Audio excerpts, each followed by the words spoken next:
Hey, coaches. I'm Doug Samuels. I'm the head coach at Comstock Park High School here on the north side of Grand Rapids. Really excited today to kind of share a little bit about, my offensive philosophy.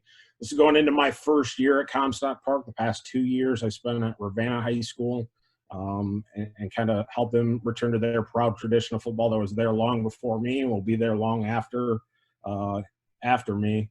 But I want to thank the MHSFCA for having me on to kind of share a little bit about our offensive philosophy. We're remiss to not mention our thoughts and prayers for everyone out there that's affected by this whole COVID deal. But it's also really neat to kind of see how the coaching community has kind of rallied around each other, and sharing ideas on stuff like this. So with that, I'll get into things. Here. I'm going to talk about package plays and RPOs out of the power spread, which I consider our offense to be more of a smash mouth spread offense. A little bit about my journey. So I went to high school, Shelby High School here in West Michigan. I went on to play 4 years at Defiance College in a D. After there, I decided I really wanted to be a coach, and really that's the reason I went to college.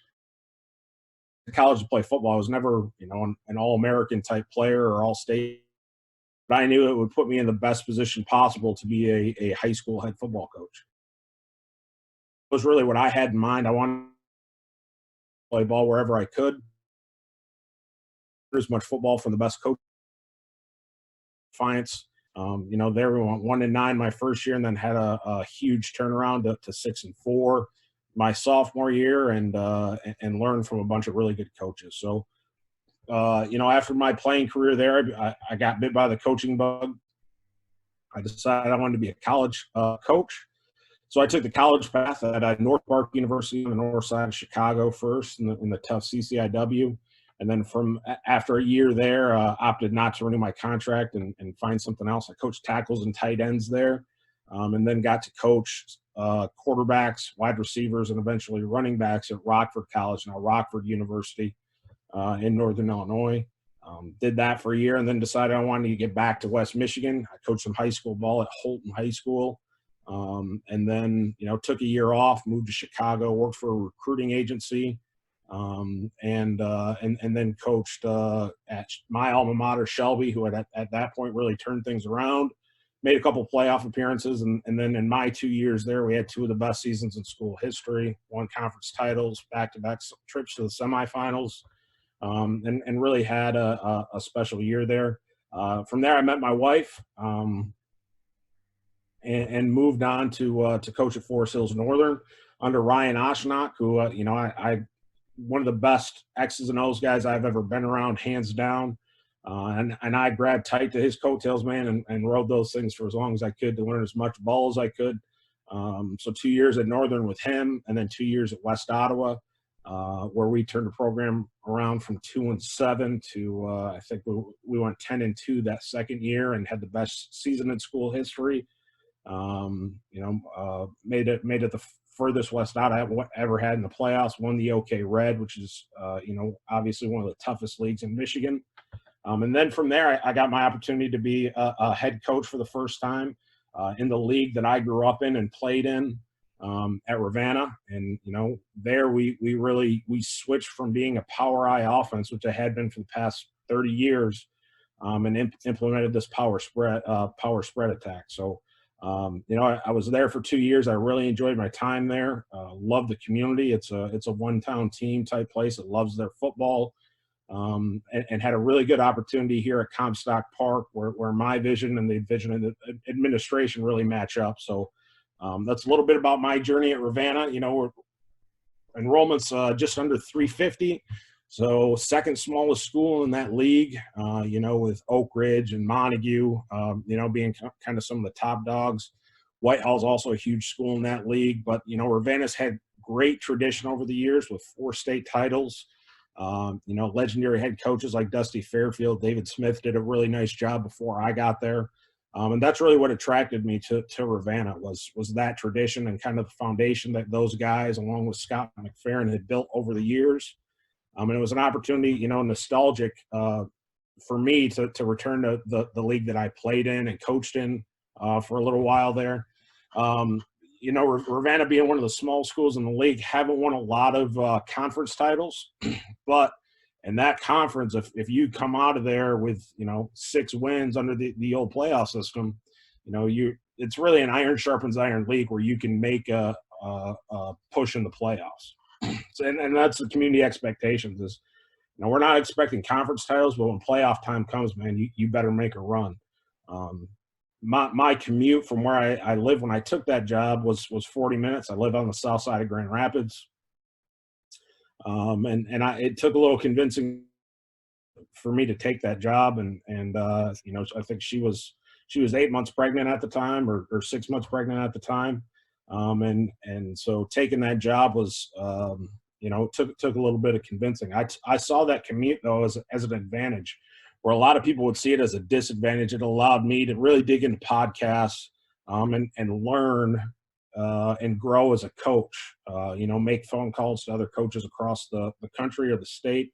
I use that as an advantage. And you know, that kind of brings me to this, listening to podcasts. And, you know, I think there's a lot to be learned from non-football podcasts. I'm not a big fan of like the interview format, hearing guys go back and forth. I'm more of a storytelling is kind of how my brain works. And I wanted to listen to podcasts on memory and decision-making and recall and how the brain works and neural synapses work. I wanted to learn how I could overcome biases and make better decisions as a play caller. And why we default to certain decisions in certain situations. I think that kind of stuff beyond football, learning how the brain works and how people process information based on their experiences is extremely valuable. So that's how I spent that 40-minute commute for 2 years. And, you know, I mentioned neural synapses, and this is a little wordy, so hang with me a little bit, but it's the best way that I found to explain how neural synapses work. So for us, we put a lot of psychology into why we call plays, name plays the way that they're named in our offense. And a lot of that is based on how your neural synapses work in your brain and how they fire. So, you know, I just want to read this for just real briefly. Let's say you grew up in the woods. Every day you take the same few paths to get things you needed to sustain yourself. You never strayed from those paths at all. Then one day, as you walk down the normal path that's heavily worn from years of use down the river, you notice a little building way off the trail you're on. You think, wow, I'd like to check that out, but you've never been off the trail. You decide to go out and check it out. You leave the worn path that you're on to ground you never stepped on before. You approach the door of that building and walk inside to notice there's a large volume of books on the subject of building log cabins. You're looking around the room and notice a note on the table that states you're welcome to use the place anytime you want, but please never take the books from this building when you leave. So you begin to come and go every day and read and focus on learning how to build new log cabins. And every day as you come and go, you begin to develop 2 fresh paths that diverge off the worn path that you used to get to the building. When you walk to the cabin every day, these fresh paths begin to become more worn and easily noticeable. Even though the paths never become as ingrained and worn as your original paths, they're still distinct and worn.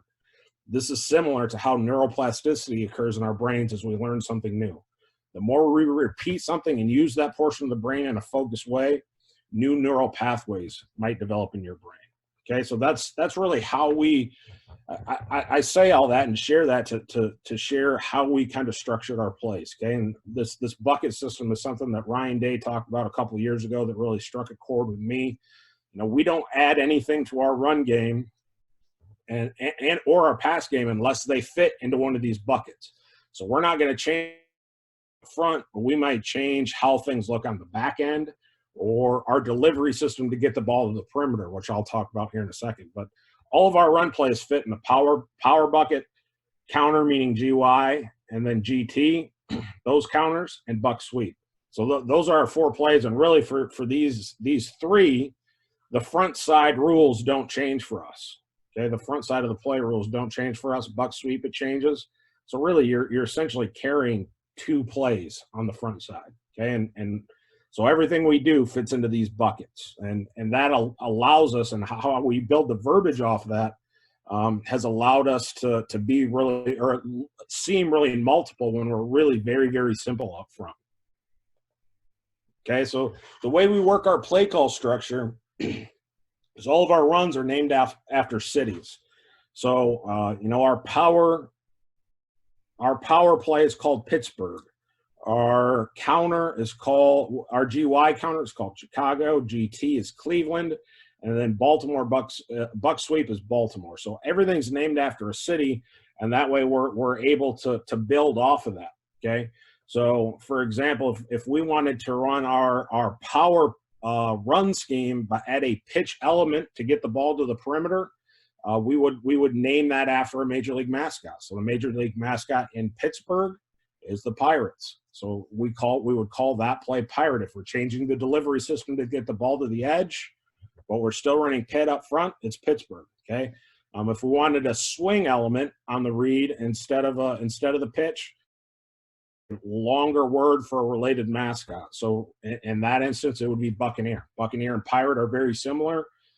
They all fit in the Pitt bucket. Okay. And then for the NBA mascot, if we wanted an A gap runner, for example, for us in our Cleveland, our GT, we run a batch concept with that, where the quarterback is the A gap runner. And the way that we explain that to the kids is, quarterback, the point guard is the quarterback on the basketball court, right? So that's why we name it after an NBA team. So we call that concept Cavalier. So it's in the Cleveland bucket. Allows us to keep dropping things in that bucket and build off it. Okay, so almost every team runs some form of power or pit. Okay, for us, just explaining the front side rules really quick that stay the same in those three schemes. Fronts, the play side tackle, his rule is B gap to second backer in the box. Play side guard is A gap to second backer in the box. If there's no one in your A gap, then you guys are going to work this double team, get movement to the second backer in the box. The nose, if he's got a shade, he's going to pin back on it. If it's an odd front and he's got a head up nose, he's got to win to the play side. The backside guard is going to pull for the first backer in the box. And then we got an aggressive seal hinge, not allowing a B gap run through on the backside tackle. Running back wise, he's going to shuffle and scream downhill at the A gap. We want to hit this thing A gap out. And then on the outside of all of our power run scheme plays or downhill pit plays, we're going to run pop on the perimeter. So if defenses want to start to get an extra guy involved in the run game, then we can rip it outside here to our pop screen and get 7 yards on it. Okay, so just a couple clips of this. I don't want to spend a lot of time talking about power. This is year one at Ravana. Weren't great. I had a nice big hole there. Here's against Muskegon Heights last game last year. We've got a bunch of our twos in at this point of the game. Again, no devastating blocks, but little crease. I think we got no end zone film on that one. I think we do on this one. Just downhill power. That's pit for us. Now in the pit bucket, things will change in the back end, but everything stays the same up front. Okay, so here, this is pit read. The running back's lining up away from the play call. He's going to come flat and fast across. Quarterback's going to catch that ball. He's going to poke it back, wait until the running back gets to the mesh, and then he's got 2 shuffle steps to make a decision on what the B-gap defender does. Okay, I'm sorry, the C-gap defender does. If he squeezes or surfs, then we're going to hand it off and take the ball to the perimeter. If he widens, the quarterback's going to pull it and run A-gap power. Okay, I think a lot of teams run this as well. This is film from West Ottawa. Okay, C-gap defender widens and comes upfield. We're going to pull it and run A-gap power. We didn't get someone to that backside backer, so it's only a 3-yard gain. And here, reading the C-gap defender, he comes upfield. We pull it, pick up a 4 or 5. Here we get a bust by our inside receiver. But he squeezes, so we're going to use our speed to get to the perimeter, get good blocks. We just tell the receivers to block just like it's bubble out there. Take care of the perimeter. All right, now this is still in the pit bucket, so it's pit up front, but we're going to change the delivery system for how we get the ball to the perimeter. So we call this Pirate. It's a toss series. Toss, Major League mascot, is Pirate.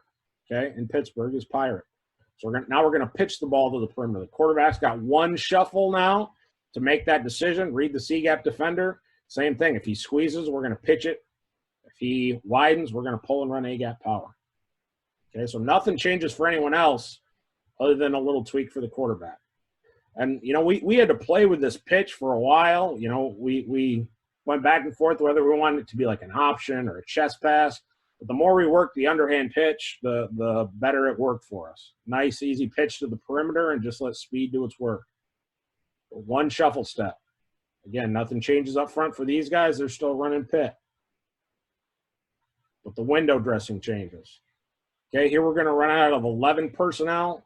So we're going to get an arc by the sniffer, RY, and we're still reading the C-gap defender. Now he just has an added stimulus of this guy now arcing around. So is he going to squeeze and surf, or is he going to widen?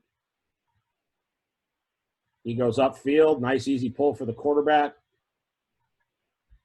Really, all we do with that Y is we tell him, hey, if you're in the sniffer position, then you're going to arc for the hang player. If we're going to run this as a true tight end with your hand on the ground, then your rule changes and your C-gap to first backer in the box.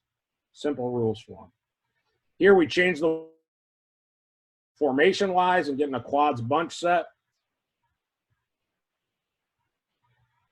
But again, read doesn't change. The window dressing does, and, you know, up front doesn't change. Here we get into a quad set, so we got a grounded tight end with 3 receivers. They don't have a C-gap defender, so again, his rule is now C-gap to first backer in the box. Sorry, first backer in the box here. And since they don't have a C-gap defender, let's just pitch it out here and let's roll. We got numbers. And an angle to the edge. Here's another way we dress it up. We get an empty. We'll motion the back from the backfield, or I'm sorry, into the backfield. And now we're still running Pirate. Just change the way it looks for the defense.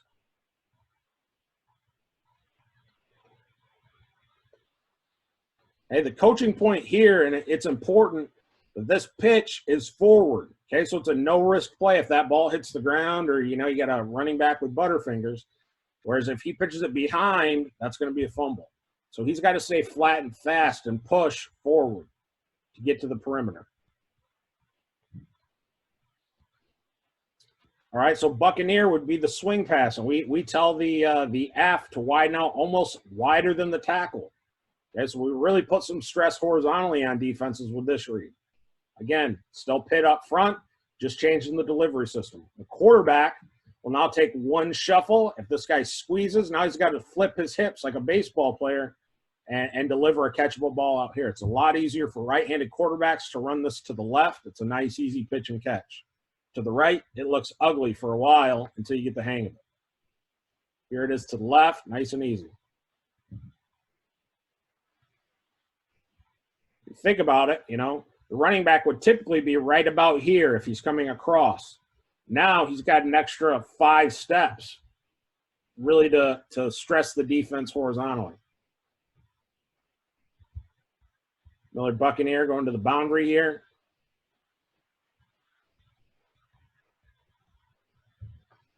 Solid 4-yard gain.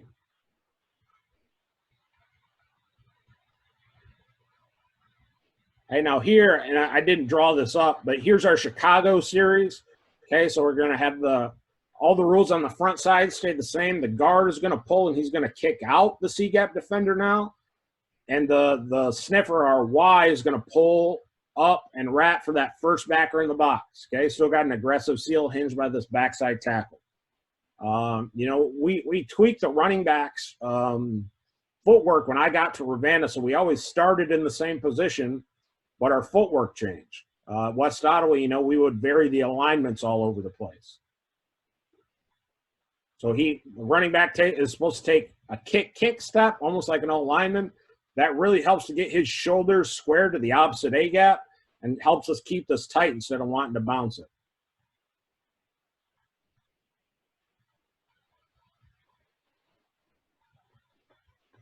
Good end zone view. Again, so, hey, we're going to pull and kick out. And then wrap. for the first backer in the box with this guy who's going to motion across. Back gets his shoulders nice and square to the opposite A gap.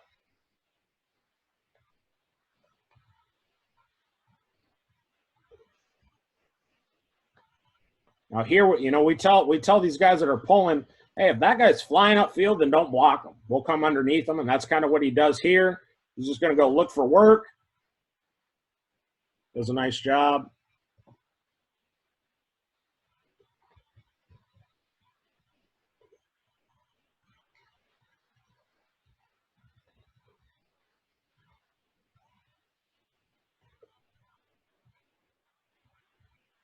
Really nice run here against the 4-4 team. Okay, now the Major League Baseball team in Chicago, I lived in Wrigleyville for a year, so there's only one answer, is the Cubs, right? So Cubs baseball team, this is the pitch element. Now it's our counterplay to it. So now we're going to fake the pitch, and now we're going to come back with quarterback counter. Quarterback's that A-gap runner. He's just got to fake that pitch with some cheese, is what we tell him. Fake it with some cheese. Don't give a token fake. And then he's hitting that A-gap out. See, that's kind of the token fake. There's no cheese on that one. Put some cheese on it. But still in that Chicago bucket, so nothing changes up front. We're changing the window dressing on the back end. Okay, Cleveland. So our Cleveland series is our GT. Okay, so pulling the guard. Again, rules up front. For the front side, don't change. B gap to second backer, A gap to second backer. Okay, pin back on the nose. We're going to pull and kick out with the guard. The tackle's got to get some depth, and he's going to pull and wrap for the first guy in the box. Really doing what the Y would be doing, right? In Chicago, we're just changing jobs there. The quarterback's going to read the C gap defender. And that'll be important when we get to the RPO portion. Okay. So here's Cleveland. And we just attached a bubble RPO out here. Really nice job. And the running backs footwork is the same as it is for Chicago. It's the exact same. Kick, get those shoulders square to the opposite A gap and hit it downhill at the A gap. What we tell the quarterback is if he were to get a pull read, he's going to pull and run until he can't. Okay, run until someone's in his face, and then he can dump it out to the RPO part. Bubble there. And that, you know, this is a touchdown if we get a block out of our all-state 6'4" receiver over here. He doesn't even touch him, and that ruins the play. This is a call, you know, this was week 2, my first year. We had a one-word play call that we knew what formation we would get in, and we were running GT to the boundary, automatically lining up with in 3-by-1 to the field, and we're going to run bubble to the field and GT to the boundary. One-word play call allowed us to use this. It was a really explosive concept. Right, here it is with an RPO attached. This is our ICE RPO we'll talk about at the end. Against Oak Ridge 2 years ago. It was a really good football team. Just our GT.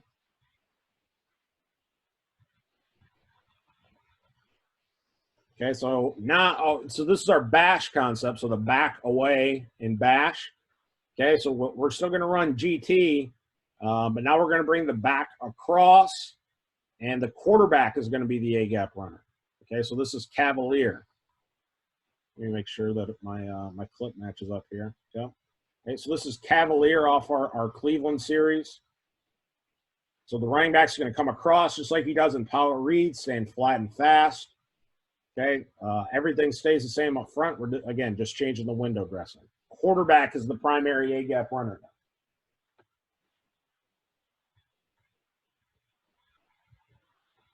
What we tell this quarterback is he's allowed to take one jab step to make the read, okay? One jab step to make the read. This guy's flying upfield, then we're going to pull it, and we're going to run quarterback GT. Okay, if he surfs, which I probably would have given this. If he surfs, this kid just signed as a walk-on at Michigan. They're committed as a walk-on at Michigan. If he squeezes, we should be handing this ball off and playing with speed to the perimeter. Here it is against Montague, week 6 or 7. And here we're running out of 11 personnel. So we're going to run GT to the field, and then we tag Z crack. So he's going to crack the first backer in the box, and the Y is going to arc for the hang play, okay? When we got into this formation at West Ottawa and Forest Hills Northern, we were almost 100% buck sweep. Like if this Z in our 11 personnel, you know, split in this far, we were running buck sweep all day, okay, 100% of the time. This is kind of our counter off of it, where we can still read it, and it really splits the defense in half and forces them to have to be sound. So pulling GT, again, nothing changes for these 5 up front. Tagging those guys, and we're still running Cavalier.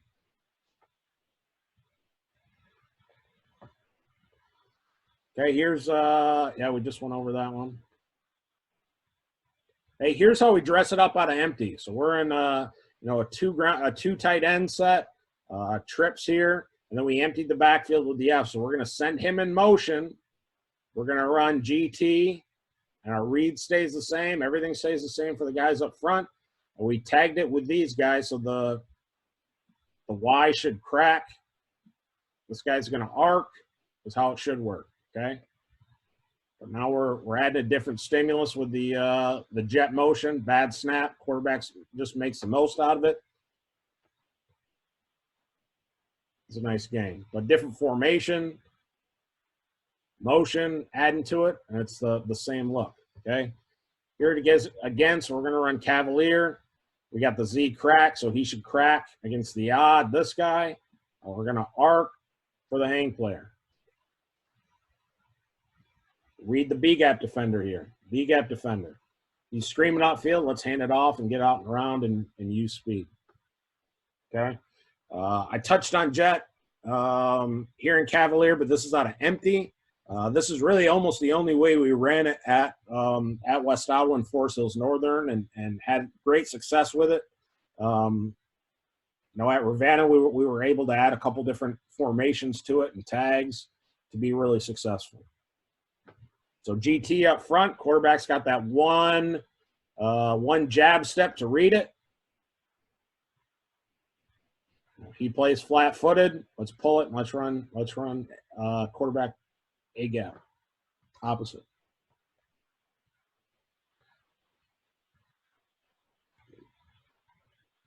Here it is again. This quarterback didn't even really read it. He doesn't have his eyes in the right place. You know, I think this week we also told him if you get 2 off the edge, automatic pull. Just pull it and let's roll. Reads out the window. I add this clip in here because when we get to that RPO part, you know, we're a heavy RPO team, and it creates so much indecision in the linebacker. So here we're running GT to the left. Okay, we added our ice RPO, which is he's just going to run a stop behind the second backer in the box. And this guy doesn't know whether to play the run or the pass. He's clueless. Okay, so it creates some indecision, which I really like.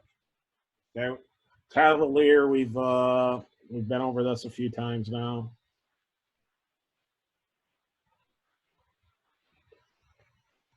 Oh, so here's Indian. Okay, Indian. Major League Baseball team in Cleveland. So it's the pitch concept or the pitch series, okay? These guys are still running Cleveland.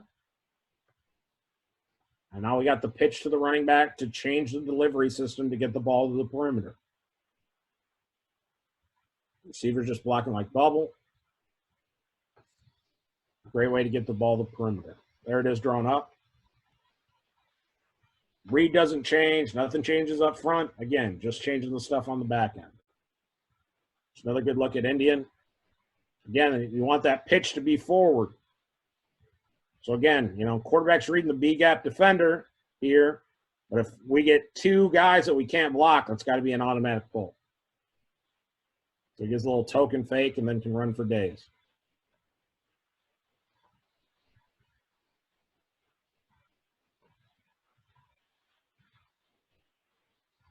Not a great job up front,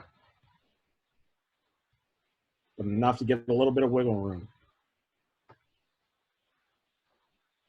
All right, so a longer word for Indian might be seminal, and that starts with an S, so it's easy to remember for the swing. This we just did in practice, but it's easy to attach kind of a bubble concept out here where you can empty your running back from the backfield, still run GT up front.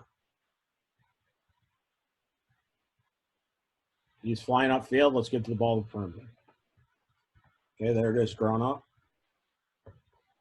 Funky formation type stuff.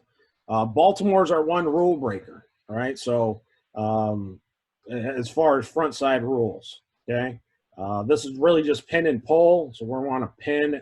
The Y is going to have to win at the line of scrimmage against the end man on the line of scrimmage. Can't play on our side of the ball because now that's going to eat up our pullers leading to the perimeter. So they're going to pull it. He's going to pull and kick out the force player, and then he's going to pull, and the backside guard will pull, and as he gets to the center, his head is going to turn and look for this backside backer, okay, who will account for in the RPO game. But he also has a tendency, the really good ones kind of find space and have a tendency to eat up your buck sweep concept. And then we've just got an aggressive seal hinge on the backside, making sure there's no B-gap run through. Running back is going to stay flat and fast until he sees this kick out. Once the kick out happens, he's putting his foot in the ground and getting vertical. Quarterback is going to hand it off, and he'll always fake a throw to try and freeze this backside backer for just a second.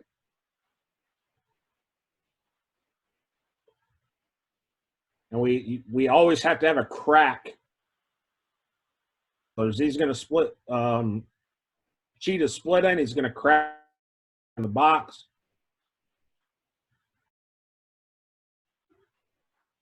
Really good at small schools where he has maybe some undersized guys playing guard. Let them get out in space and work to their skill set. Great job by the quarterback here. And watch what it does to this linebacker. He's him for a second, and he's accounted for. That guy's not making the play.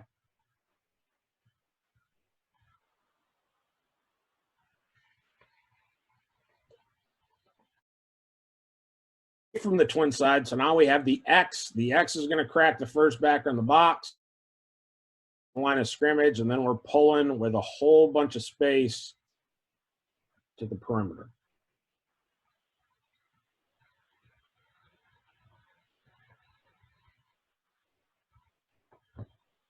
It's been our top run play probably years has been buck sweep. Now gets the stack. We tell this odd stack. We tell the Y he's going to help and then climb. Help and climb.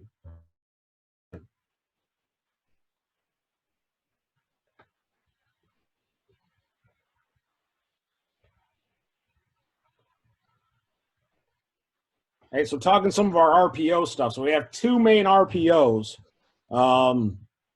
We've got fire and ice are our top two. And then we can also add some other tags, peak being one, leak being another, and pop, which we kind of talked about in the pit section. This is arrow. But let me go back here because I know this is an RPO. Okay, so here we're running Chicago this way, but we tag fire. So the way we've structured our RPOs, and we have some that work up with the back on the opposite side. The quarterback in this case is going to read through the mesh side, so to the running back, he's going to read the first backer in the box. Okay, if this guy commits to the run, then we're going to pull it, and we've got a slant coming right behind it. Okay, what we tell the receivers, and what has really made this really versatile for us, is if you see fire tagged, if you see the running back to your side, then that means you're the primary guy in the RPO. So here he's on the running back side. We have fire called. He's got a slant. He wants to aim for 3 yards behind where this linebacker starts. Running back or the linebacker commits to the run. Ball's coming out, and we're throwing a slant. This was a backbreaker against North Muskegon. My first year was a big win for us as a program. Okay, here's what we call arrow, and I think these are out of order a little bit. But arrow is our quarterback buck sweep RPO. Okay, so we're in quads. We got a grounded tight end. His rule doesn't change. He's got to reach. The tackle can pin, and then we just got pin and pull just like we do on buck sweep. Okay, the X, who normally lines up over here, is now here. He's got to crack the first backer in the box. We're going to have a bubble by the A, who's a dynamic playmaker for us. Okay, he was an all-state kid this first year. And we're going to read whoever shows up over the A. Okay, so the quarterback's going to catch it. He's going to run. The running back is going to lead the way for the guy that whoever lines up over the X. But the quarterback's going to turn and run with his eyes on who's ever over the A. If the A commits to the run, then he's going to throw the bubble. If the A plays the bubble, then he's going to run. He's going to look for that first kick out and get vertical. So really, this probably should have been a run, but this guy's back. Let's give it to the all-state kid and let him do work. Now you've got a bevy of bodies out here leading guys in the picture there, leading the way on the perimeter. Here's arrow again. So Bucks, again, quarterback buck sweep to this side. Reading the guy over the A, which I guess would be this guy. Okay, he commits to the run. Let's roll.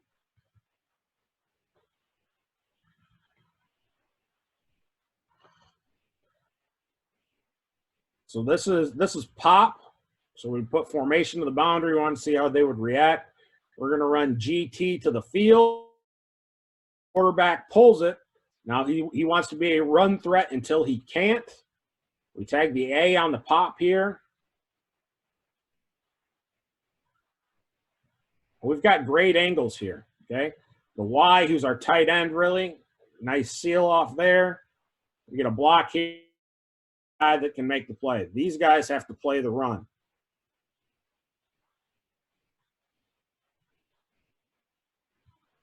Easy way to get the ball to one of your best athletes in space.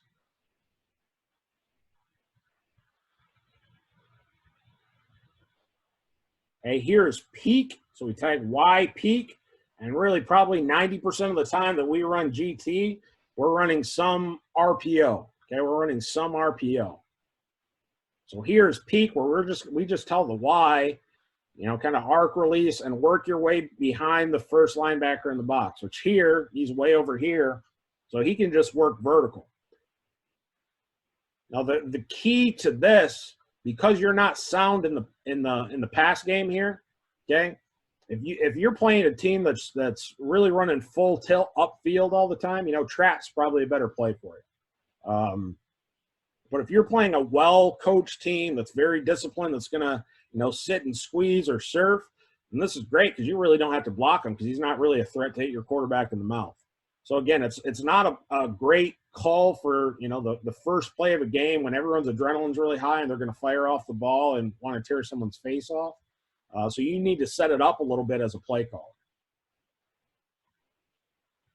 But, yeah, these guys committed to the run and a nice little throwing lane RPO wise. And we didn't really harp on our quarterback's footwork a lot, like you'll hear some RPO guys talk, because to us, if he's pulling the ball, he's throwing it to a wide open guy, so his footwork isn't as important. He's got to be comfortable throwing from some different platforms.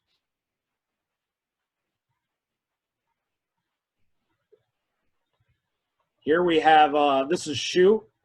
Okay, so shoot for us, stalk, he's gonna run almost a screen. He's got to stay behind the line since we got guys going downfield.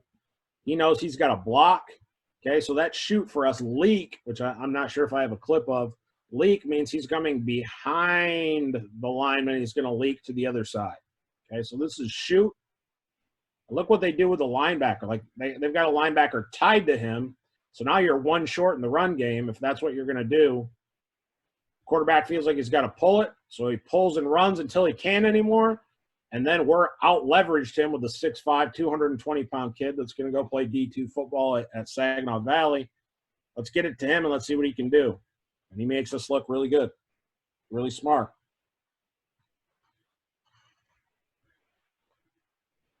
That's just Cavalier. Okay, so again, just going over kind of our RPOs that make it really versatile, right?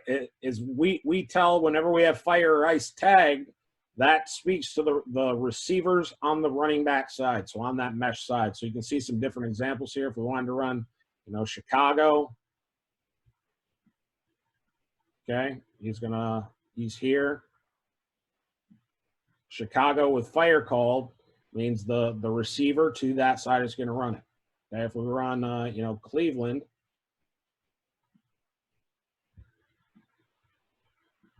with ice called, it speaks to the running back on that side. We have some tendency breakers for defenses that want to tee off on that, but that's really that's really how we roll in the RPO game. Okay, I think that's back to the top. But guys, I really appreciate you taking the time to listen to what we do at Comstock Park and what's been really successful for us at Ravana. Thanks for your time.